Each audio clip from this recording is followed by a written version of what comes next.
Très, très, très, très cool. Gracieuseté du centre de rasoir de Chicoutimi. Maintenant, passons à un autre sujet.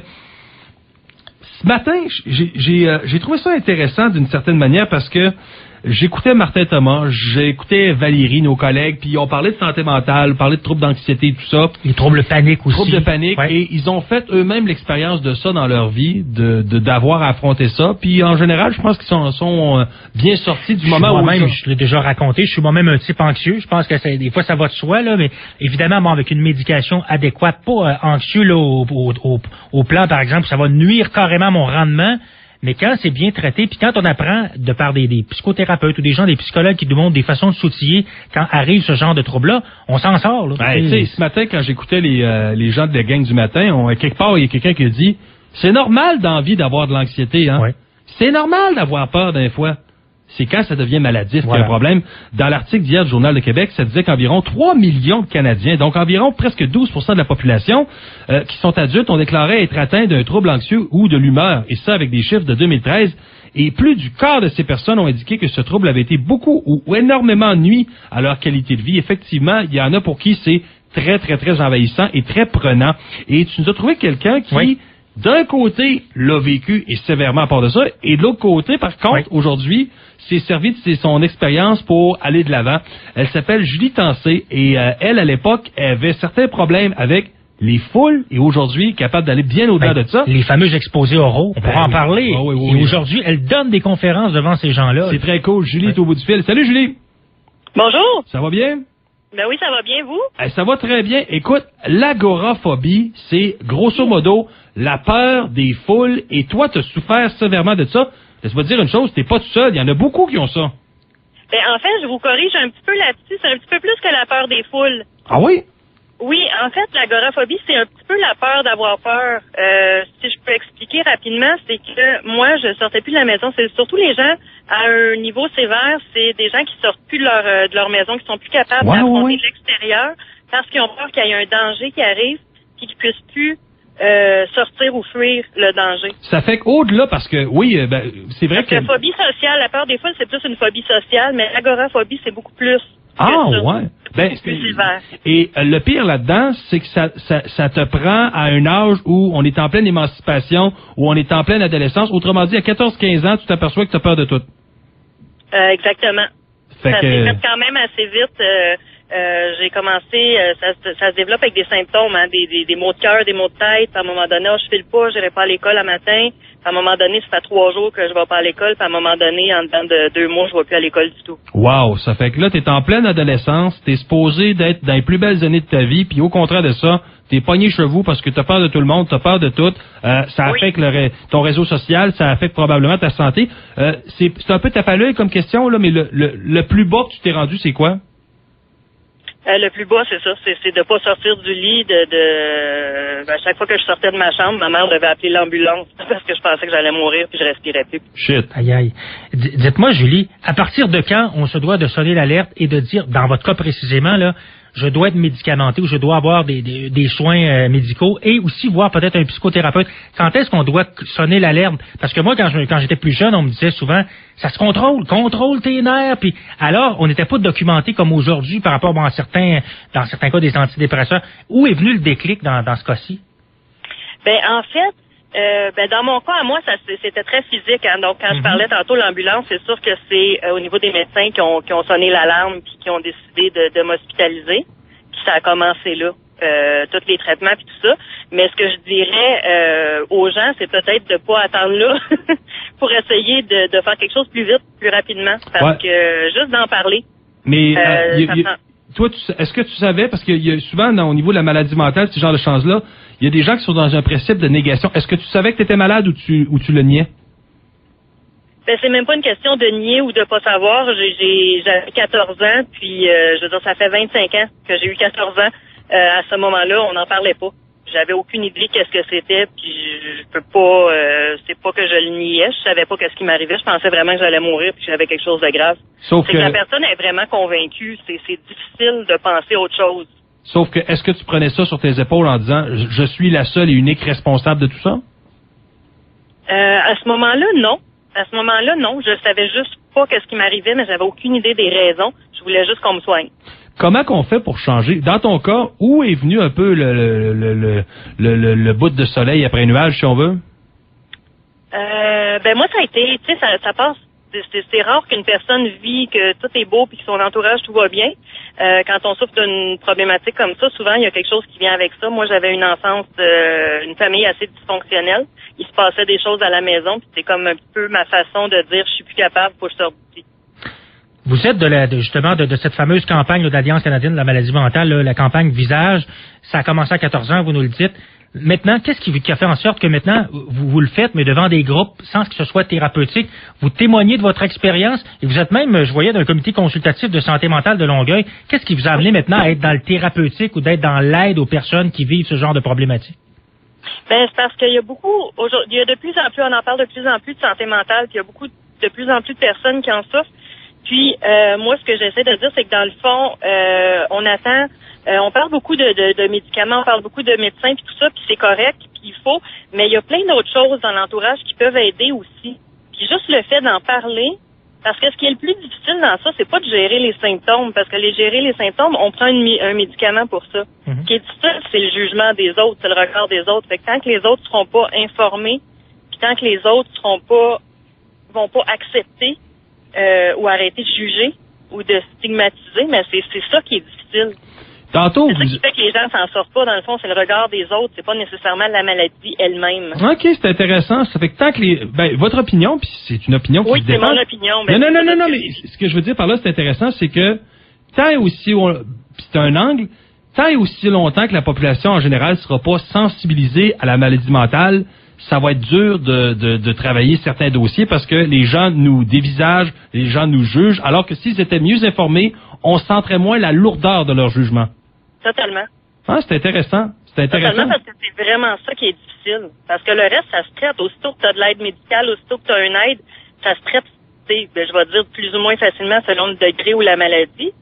Mais l'entourage, le regard des autres, la société, le monde, on est dans un monde de performance, faut tout le temps faire plus. Quand tu as un trouble d'anxiété puis qu'on te met de la pression, c'est difficile de guérir, tu sais. Ouais.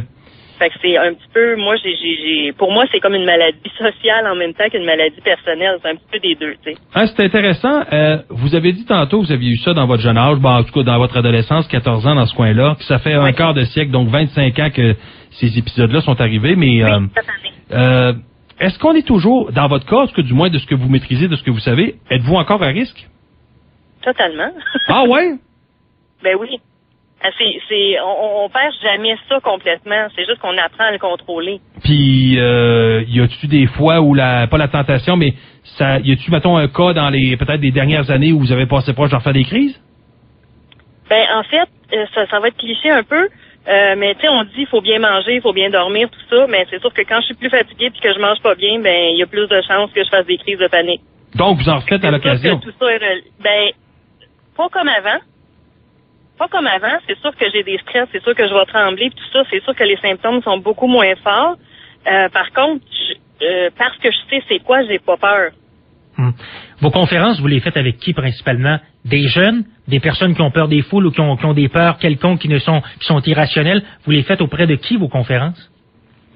Auprès de plusieurs personnes.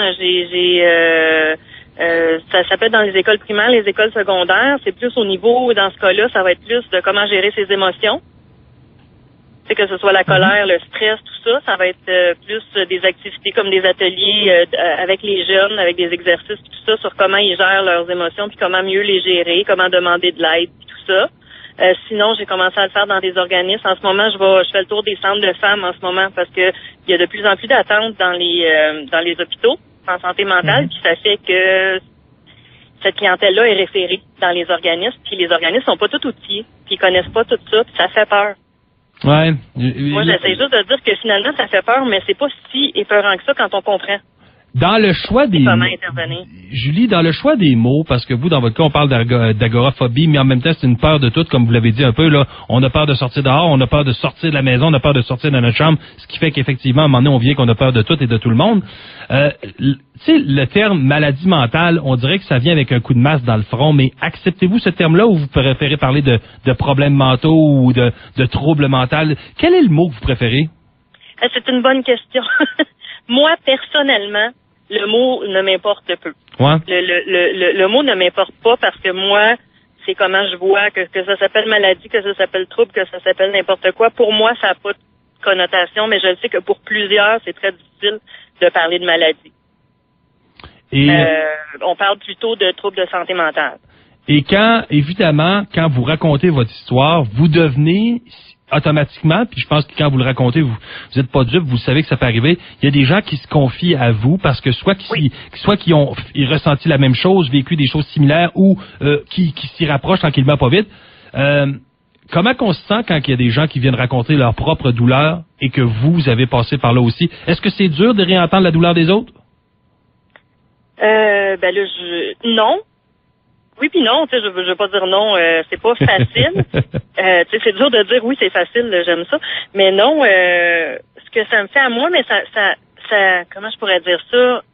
Moi, j'ai espoir que je peux aider l'autre personne, puis que si elle connaît l'information que moi je connais, elle va pouvoir elle aussi s'en sortir. Fait que pour moi, c'est comme tu sais, je vais lui dire, je suis contente que tu sois venu voir parce que regarde, tu peux faire ça, puis ça va être moins pire. Tu sais, c'est ça. OK, c'est cool. J'aime aider l'autre. Fait que quand les autres viennent, non, je trouve pas, c'est bizarre, là, mais je trouve pas ça triste, je trouve ça encourageant. Parce que la personne, quand elle s'attarde sur ses symptômes puis sur ce qu'elle vit, puis qu'elle décide d'en parler, c'est le début du rétablissement. Du côté des ressources comme telles, il y a des gens qui nous écoutent, puis c'est un peu pour ça qu'on fait l'entrevue aujourd'hui, là, pour qu'il y ait des gens qui nous écoutent puis qui disent « Hey, tabarouette, je me sens un peu tout seul et j'aimerais peut-être ça parler à une première personne. » Il y a plein d'organismes, quand il y a des gens qui ont des pensées suicidaires, ils peuvent appeler telle aide ou tel jeune ou tout ça, mais il y a des CLSC, puis vous militez pour l'Alliance canadienne de la maladie mentale et de la santé mentale. Comment qu'on fait pour vous trouver peut-être, exemple, sur le web ou au téléphone? C'est-tu facile? Ça dépend des organismes, en fait. En général, je veux dire, au niveau des CLSC et tout ça, ils devraient avoir la liste des organismes communautaires. Quand on va sur les sites web de tous les services de santé et tout ça, on n'est pas tout à fait dans le même coin. Je ne sais pas si ça fonctionne partout dans toute la province. Mais je pense que sur Internet, il y a des bottins de ressources, puis c'est important de faire ses recherches soi-même. Moi, je dirais d'être persévérant puis de faire ses recherches soi-même parce que c'est pas évident. Mm-hmm. On sait pas que ça existe. Ouais. Souvent, moi, ça a pris du temps. Moi, j'ai connu les organismes, ça faisait longtemps que j'avais peut-être 30 ans. Là. Ça a été très, très long. J'ai jamais eu vraiment de référence à ces places-là. C'est vraiment des places qui vont aider beaucoup. Ah ben c'est cool, sérieusement, Julie, de vous parler aujourd'hui, puis c'est le fun de voir le cheminement, l'honnêteté dans vos propos, puis de dire, ben écoutez, aussi grave que ça pouvait être, là, parce que, comme vous le disiez tantôt, à un moment donné, vous en sortiez plus de votre chambre, puis quand vous en sortiez, c'était parce que vous pensiez que vous alliez mourir, puis t'es obligé de caler l'ambulance, puis qu'aujourd'hui, vous êtes capable de parler à des milliers de personnes au téléphone et des milliers d'auditeurs radio. Ça témoigne d'un bon cheminement, d'un beau cheminement, que ça prenne 1 an ou que ça prenne 25 ans, puis qu'on soit toujours à risque ou guéri définitivement, peu importe, l'important, c'est le cheminement comme tel. Julie Tancé, merci de nous avoir parlé aujourd'hui, c'est le fun. Ça m'a fait plaisir, puis je peux vous dire une chose, je changerai pas ma vie pour la vie de personne d'autre. Malgré tout ça, effectivement. Malgré tout ça, je le revivrais, plutôt que de vivre la vie de quelqu'un d'autre. Fait que pour moi, c'est possible, puis c'est pas une, tu sais, c'est pour ça, c'est pas une maladie, c'est un, je sais pas comment dire. Non, mais je comprends. Oui. Ça n'empêche pas la vie d'être belle, là. Ça n'empêche pas d'avoir une belle vie remplie parce qu'on a ça. Êtes-vous capable aujourd'hui, si vous ramassez dans un festival, vous ramassez d'une foule de 15 000 personnes, ou là, c'est too much? Je suis capable, très capable. Ah, ben c'est cool, ben tant mieux, puis empêchez-vous pas de le faire. Empêchez-vous pas, Julie, de le faire. Merci beaucoup, puis ce qu'on dit aux gens, c'est allez sur le web, allez appeler au CLSC, et pensez pas que vous êtes tout seul, au contraire, il y en a des ressources, puis des Julie comme vous, je suis convaincu qu'au Saguenay-Lac-Saint-Jean, il y en a une couple qui demande rien qu'à avoir. Ah oui, c'est bien cool. Hey, merci, Julie. Ben, ça me fait plaisir. Merci beaucoup. Bye bye. Bonne journée. Julie Tancé qui joue fait la promotion entre autres de l'Alliance canadienne pour la maladie mentale et la santé mentale, une dame qui lorsqu'elle avait 14 ans s'est aperçue qu'elle avait peur de bien des affaires, quasiment de toutes, sortir de la maison, sortir de la chambre, puis à un moment donné on vient complètement dingue ou à peu près, puis finalement il y a moyen de s'en sortir. Ça prend le temps que ça prend, c'est sûr, puis les troubles d'anxiété, c'est des troubles de panique, des attaques de panique, des troubles anxieux, des troubles de mental un peu, ça tourne tout autour de la même chose, il suffit qu'il y ait des variantes un peu là-dedans, mais il y a des soins. Je pense qu'année après année, j'ose croire qu'on s'améliore dans la recherche et le soutien. Il est 14h03.